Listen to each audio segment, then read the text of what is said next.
When we consider the importance of our character for our life and impact, it is also so important to recognize that we need to finish our race well. Our graveyard of leaders of our nations and our society is so full of people who started so well but did not finish well. The Bible offers 3 secrets how to finish your race well. And I want to offer this to you as you consider your character. And it is important to finish well later, that you make your investment today in your character. 3 areas I would like to place before you. Paul, in his letters, offers those three secrets. And very simply, these 3 secrets are simplicity, sincerity, and steadfastness. Easy to remember. Let me deal with the first principle or the first secret. It's so important to be simple in everything we do. We live in a world that parades itself as being complex being the definition of professionalism and sophistication. You and I are called to be simple. Paul, this is how he defines. He says, where our mind is not corrupted, there is godly sincerity, and we learning to be content with what we have, being good students of the Word of God, because the Bible promises it makes wise the simple. You and I are called to be simple if we must finish well.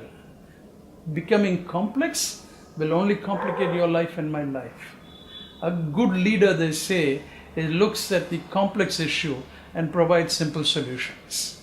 Your life and my life should be an example of simplicity. People should be able to look at our lives and say, it is so easy to get close to this person, that he doesn't hide behind complexity, that you can access this person because he's so simple.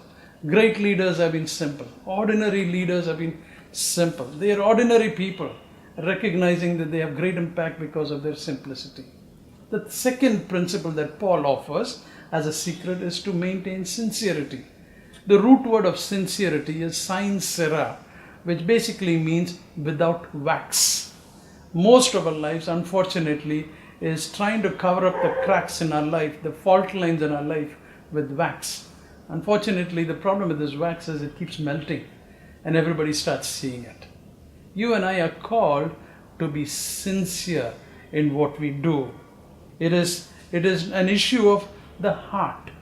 It is not simply about how you and I conduct ourselves. It must come from our heart. Sincerity is a product of the heart. You and I need to recognize that this is not simply about walking our talk, but this is about walking God's talk. You and I then need to know this God talk. What is He expecting of us? People should be able to look at our lives and say, what you see is what you get in this life. Simply sincere. The third area that Paul offers for us, the third secret, he says, learning to be steadfast. Not just simply focus, but being single-minded in everything we do. That there is a passion, there is a single-mindedness about what we do, and Paul describes this by saying, pursuing God's purpose, forgetting what is past, but pursuing God's purpose for my life. You and I are called to be steadfast in everything we do. Not be all over the map, but recognizing that God has a purpose for your life. And that purpose is so tailor-made just for your life and my life.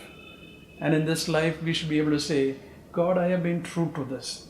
When life wraps itself up and it's all over and time is up, we should be able to say, God, I've been true to this calling with which you are called.